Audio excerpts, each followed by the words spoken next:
जय हिंद दोस्तों, स्वागत है आप सभी का इंडियन कॉन्ट्रैक्टर कंपनी की हाउस कंस्ट्रक्शन सीरीज़ की। आज हम हैं रानी पोखरी साइट में। आज होने वाला है हमारा डे 1। आज हम शुरुआत करने वाले हैं फुटिंग की।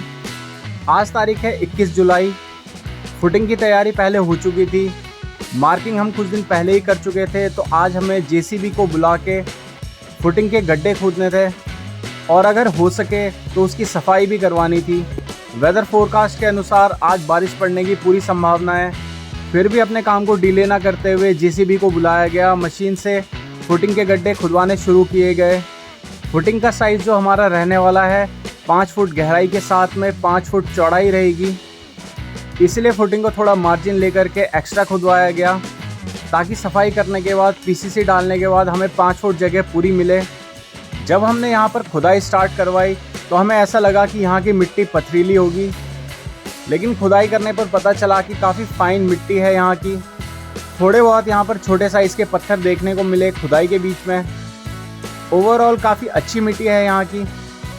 जेसीबी को सारे गड्ढे खोदने में 3 से 4 घंटे का टाइम लगा और जेसीबी का चार्ज यहाँ पर रहता है 1000 रुपये पर घंटा। तो 3 से 4000 रुपये में गड्ढे सारे हमारे तैयार हो गए।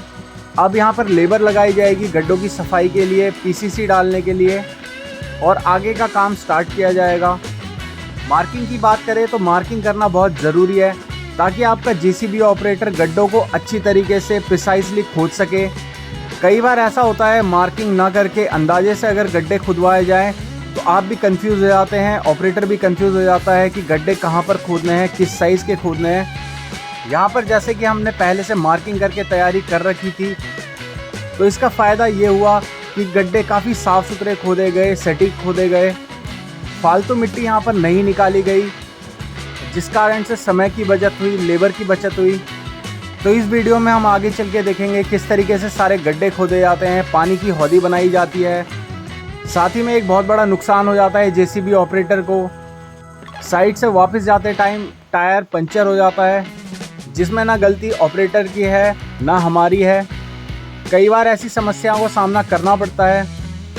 इसी वजह से कंस्ट्रक्शन बिजनेस एक डिफ़िकल्ट इंडस्ट्री है काम करने के लिए, क्योंकि यहाँ पर मशीन की, इक्विपमेंट की मेंटेनेंस बहुत ज़्यादा हो सकती है।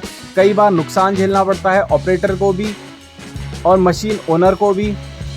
तो जैसे जैसे हमारी फुटिंग खुद रही है तो मैं आपको बता दूं कि इसमें किस तरीके से फुटिंग डाले जाने वाली है। तो 6 इंची इसमें सबसे पहले पीसीसी डाला जाएगा, उसे अच्छी तरीके से कॉम्पैक्ट किया जाएगा।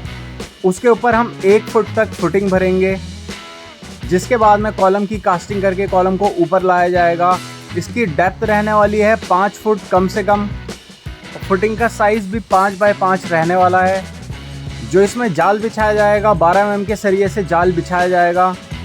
16 mm और 12 mm के सरिये को यूज़ करके कॉलम बनाया जाएगा। 8 mm के सरिये से रिंग बनाई जाएंगी। रिंग की जो गैपिंग होंगी टॉप और बॉटम में 6 इंची और बीच में 7 इंची रहेगी। तो कुछ इस तरीके से कॉलम तैयार किए जाएंगे, फुटिंग तैयार की जाएगी। बेस को ऊपर लाया जाएगा, प्लिंथ बीम से टाई किया जाएगा और इसी तरीके से आगे का काम चलेगा। और ये सारे प्रोसेस को हम स्टेप बाय स्टेप दिखाने वाले हैं, किस तरीके से स्टार्टिंग से लेकर फिनिशिंग तक आप घर का कंस्ट्रक्शन करवाते हैं, किस तरीके से कंस्ट्रक्शन को करना चाहिए। अगर आप कंस्ट्रक्शन से रिगार्डिंग कंसल्टेशन चाहते हैं तो डिस्क्रिप्शन में डिटेल्स दी गई है, व्हाट्सएप नंबर दिया गया है, आप हमें मैसेज कर सकते हैं, कॉल कर सकते हैं। साथ ही में अगर आप देहरादून के आसपास के एरिया में कंस्ट्रक्शन करवाना चाहते हैं या सुपरविजन चाहते हैं तो आप हमसे कांटेक्ट कर सकते हैं। तो कुछ इस तरीके से हम अपने तीसरे गड्ढे की तरफ बढ़ते हैं। ये जो हमारी साइट चल रही है, ये साइट है रानी पोखरी में, जो कि पड़ता है ऋषिकेश और जॉली ग्रांट के बीच में।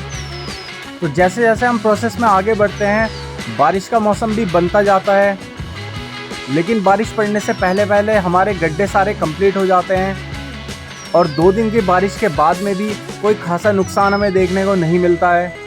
तो जैसे कि आप देख सकते हैं लगभग सारे गड्ढे तैयार हो चुके हैं। जो अपने सामने आप गड्ढा देख रहे हैं, ये 2 गड्ढों को एक साथ खोदा गया है क्योंकि इसके कॉलम पास में होने वाले हैं।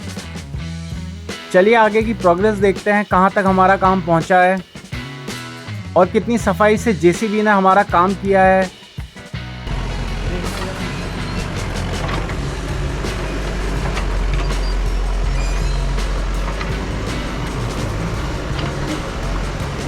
तो लगभग ये गड्ढा हमारा तैयार हो चुका है। एक बकेट और मिट्टी निकालने की ज़रूरत है, जो कि मैंने बताया। कुछ इसी तरीके से सिग्नल से बात करनी पड़ती है ऑपरेटर से, क्योंकि मशीन की साउंड इतनी ज़्यादा होती है कि ऑपरेटर आपकी बात नहीं सुन पाता है, नहीं समझ पाता है।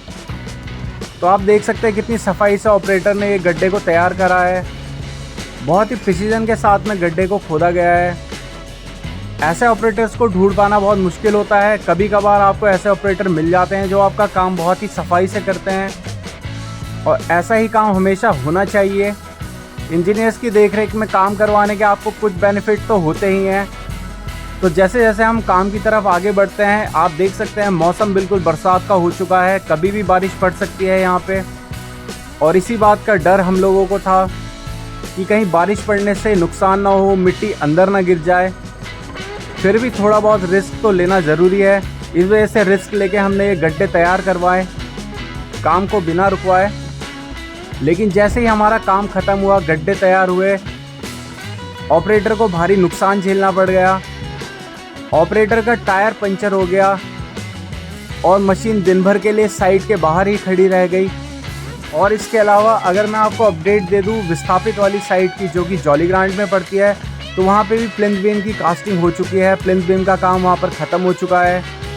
अगली वीडियो आपको वही देखने को मिलेगी।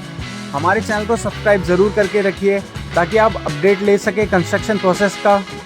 हमारे चैनल में हम आपको देते हैं कंस्ट्रक्शन से रिलेटेड जानकारी, जो कि आपके काम आने वाली है आगे चलकर। कुछ बेसिक जानकारी का होना बहुत ज़रूरी है जब आप अपने घर का निर्माण करवाएं।